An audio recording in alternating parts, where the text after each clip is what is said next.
Hello, and welcome to our Bitesize webinar, taking a deeper look at the China and East Asia markets, highlighting their importance to Scotland's visitor economy and what opportunities they could present for your business.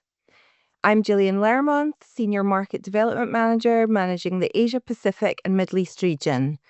In today's session, I will predominantly focus on the China market, given this is our largest Asian market. However, I will also touch on Japan and South Korea. It's very encouraging to know that inbound tourism to Scotland is thriving, particularly from an international perspective.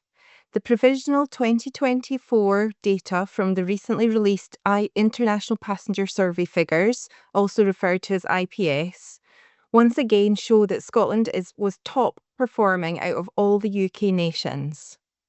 Overall, there were 4.38 million inbound visits to Scotland in 2024, a new record high, surpassing both pre-COVID levels by 27% and 2023 levels by 10%. Domestic tourism remains important for Scotland, but as with all businesses planning, we would recommend attracting a mix of markets in order to help spread your risk. Here you can see the top 4 long-haul international markets for Scotland in 2024. This includes the US, Australia, Canada, and China. China is the second largest global market for outbound travel, presenting a huge opportunity for Scotland.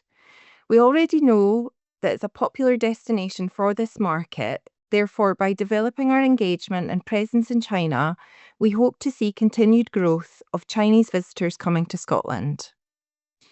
With China opening much later than most international markets post-COVID, it is encouraging to see that in 2024 we have continued to see both visits and expenditure rise again.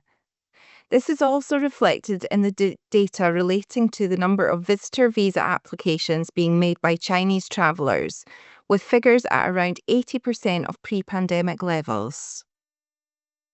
Chinese visitors usually experience Scotland as part of a wider UK visit, with around 9% of overall UK visits including a trip to Scotland. This presents a great opportunity and potential for significant growth through the development of products and experiences that would appeal to this audience. Who are our Chinese visitors? We have seen a shift away from larger group tours coming from the China market, with 74% of visitors travelling with their partner or spouse, and in smaller groups and family units. They're a slightly younger demographic who have higher levels of spend. The number of visits classified under the Visiting Friends and Relatives, or VFR segment, is stronger than you would perhaps expect, driven by families travelling to see relatives studying or working here in Scotland. Whilst the majority of visits from this market come between July and September, we are seeing an increase in visitors coming in the shoulder season, presenting an opportunity to encourage more visits at off-peak times. We do know that most Chinese visitors will likely visit Edinburgh, Glasgow, and the Highlands. However, as they travel through these areas, they are keen to explore other parts of Scotland along the way. As previously mentioned, the China market was one of the last markets to open up post-COVID, with travel to the UK only returning from September 2023. So whilst we're not quite back to pre-pandemic figures in terms of holiday visits, you can see from these figures we have seen a significant rise in 2024, giving us great confidence in the potential for this market. Visitors tend to stay on average around 6 nights, with a healthy average spend of approximately £733. It'll also come as no surprise that Chinese visitors are motivated by an iconic Scotland trip, but with that, expect and want to have a more authentic experience. And again, I'm sure it will come as no shock that 97% of Chinese visitors travel to Scotland by air. Scotland continues to benefit from great connectivity and direct access from China, with Hainan Airlines now flying year-round from Beijing to Edinburgh, and other major airlines such as Emirates flying in daily to Scotland from other Chinese cities. Scotland's scenery and landscapes, unique history and culture remain important motivators for visits, with Chinese visitors seeking out quality time in nature, immersing themselves in our local cultures, and taking the opportunity to get away from it all. Developing experiences and messaging to enhance their visits could be beneficial when targeting these visitors. It's also important to understand the way in which the China market book their travel and how they are inspired. A significant proportion of this audience use some sort of travel operator. 58% of visitors book using an OTA and 34% using an offline tour operator. Popular OTAs in the Asian market include Ctrip, Fliggy, Klook, and Veltra. Use of digital platforms such as OTA, social media, and travel review sites are also key at the inspiration, planning, and booking stages. Having an engaging digital content piece and working with travel trade are key considerations when thinking about the Chinese market. We have a wealth of information and resources to support you with advice on working with travel trade and digital skills building, which can be found on our Visit Scotland Business Support Hub. I've already touched on some of the motivators that drive Chinese visitors to Scotland, but I wanted to share a bit more about some of the trends that we're seeing. I mentioned being motivated by our beautiful landscapes and nature. Alongside this, we're seeing growing interest in participation of soft adventure type experiences, such as walking or wildlife watching. Sustainability awareness within China itself has also grown significantly. With strong ambitions and targets to address the climate crisis, we're seeing this reflected with interest in more sustainable and responsible tourism experiences. Along with the rise of visitors travelling in smaller groups or family units, we're also seeing there's a demand for more interactive cultural experiences, as well as increased interest in our strong agri-tourism offering.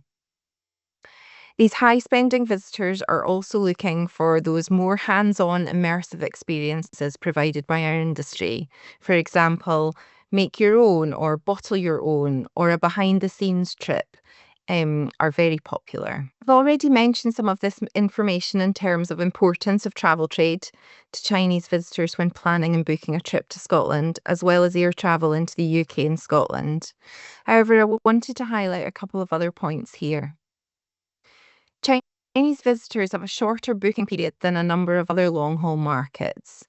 For the majority of visitors, this is usually related to the visa application process. Visitors can only apply for their visa 3 months ahead of their planned trip. From there, almost half of the bookings are then made around 1 month out from their departure dates. And that said, the visa process also presents a great opportunity for repeat travel, as successful applications are granted 24 months as standard.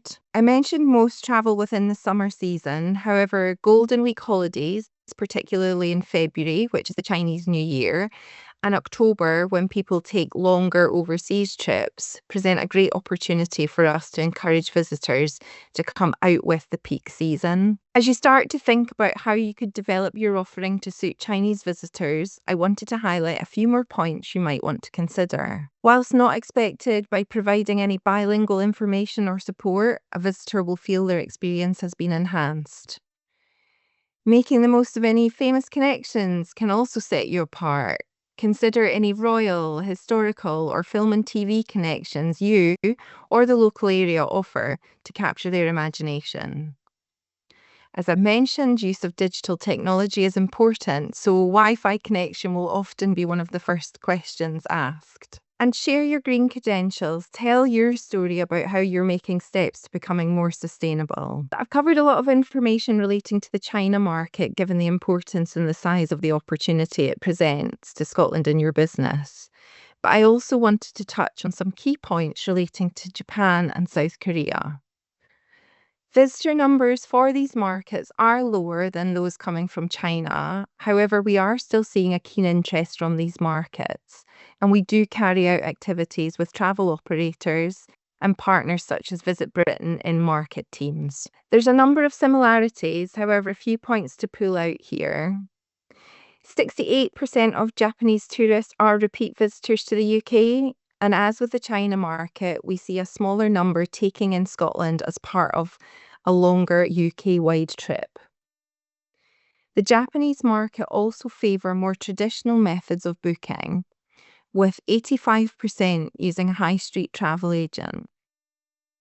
Whereas the South Korean market has seen a shift towards OTA bookings. Both markets tend to bring higher spending visitors, which is reflected in the types of experiences they seek it out. For example, they look for more high-end niche experiences. Golf is also a key motivator, particularly for the Korean market. To finish off, just a few more thoughts to leave you with as you consider the China and East Asia markets. As you consider next steps from this session, whether that be starting to work with travel trade, how to reach new markets, or shaping your pricing to suit, our Visit Scotland Business Support Hub can help guide you. We will add links to the Business Support Hub in the chat today. From what you've heard, I hope you'll agree that these markets offer great potential for future growth, as well as regional and seasonal spread opportunities.